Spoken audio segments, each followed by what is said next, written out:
రక్షకుడు మన ప్రభు అయిన యేసుక్రీస్తు నామంలో మీ అందరికీ వందనాలు తెలియజేస్తున్నాను. ఈరోజు మనం యూదా పత్రిక గురించి ధ్యానిద్దాం.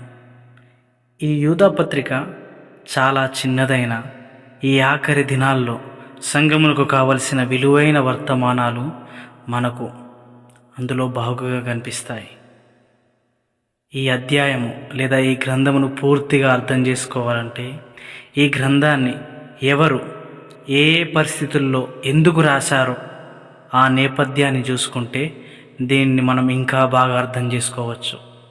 కాబట్టి ఈ గ్రంథ రచయిత కోసం లేదా పరిస్థితుల కోసం మొదటిగా మనం చూసుకుందాం.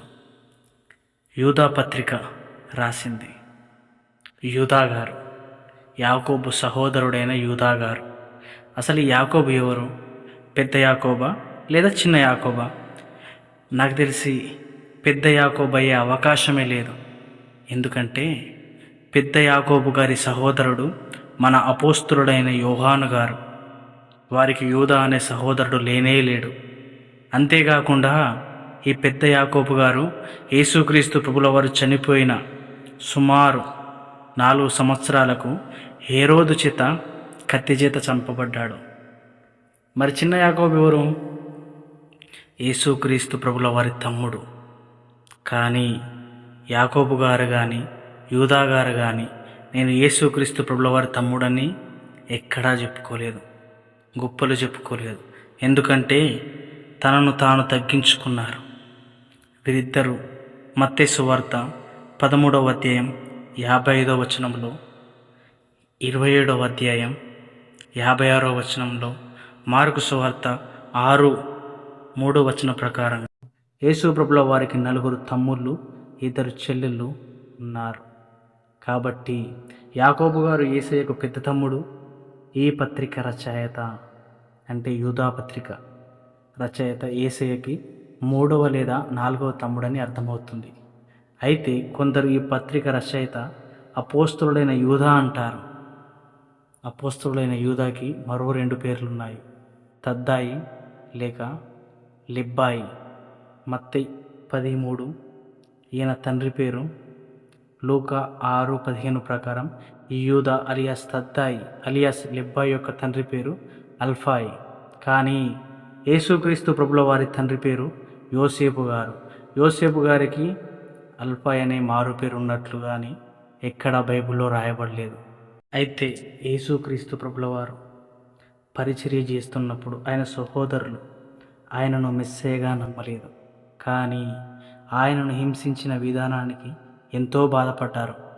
అయితే ఎప్పుడైతే ఆయన పునరుద్ధానుడయ్యాడో ఆయన అనేక మందికి కనబడ్డారు. తప్పకుండా మరియమ్మ గారికి ఆయన సహోదరులకు కనబడ్డారని అనుకోవచ్చు. అప్పుడు ఆయనను నమ్మి ఉండవచ్చు. అందుకే ఆ మేడగదిలోకి పోయి ప్రార్థన చేసిన మరియమ్మ గారికి ఆయన సహోదరులకు కనబడ్డారని అనుకోవచ్చు.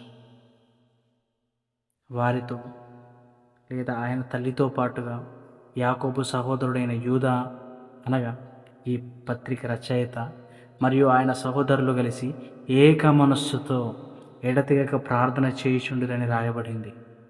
ఇందును బట్టి మరో విషయం కూడా మనకు అర్థమవుతుంది. అదేమిటంటే పెంతుకోస్తు దినమున ఆత్మాభిషేకం పొందుకున్న వారిలో ఆయన తల్లి అయిన మరియమ్మ గారు, ఆయన 4 సహోదరులు కూడా ఉన్నట్టు మనకు స్పష్టమవుతుంది.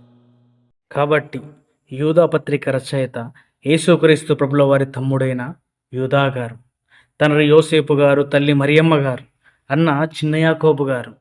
ఈ చిన్న యాకోబు గారు రాసిన పత్రికనే యాకోబు పత్రిక. ఇంకా ఈయనను మనం అపోస్తుల కార్యంలో 15వ అధ్యాయం ప్రకారం ఆదిమ సంఘ లేదా ఆదిమ అపోస్తుల కాలంలో సంఘానికి అధ్యక్షునిగా ఉన్నారు. ఈయన చెప్పిన మాటనే ఫైనల్ ఆ రోజుల్లో. అయితే ఈ సంఘ అధ్యక్ష పదవి తమ్ముడు యూదాకి యాకోబు గారి తర్వాత రాలేదు. అది కారణం ఏంటో మనకు తెలియదు.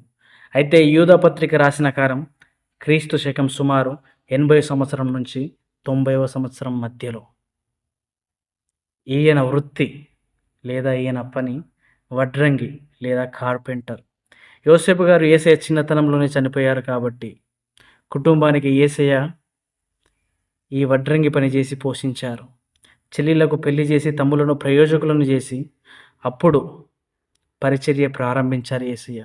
కాబట్టి చిన్న తమ్ముడైన యూద వడ్రంగి విద్య యేసుక్రీస్తు ప్రభుల వారి వద్దనే నేర్చుకున్నారని నా అభిప్రాయం.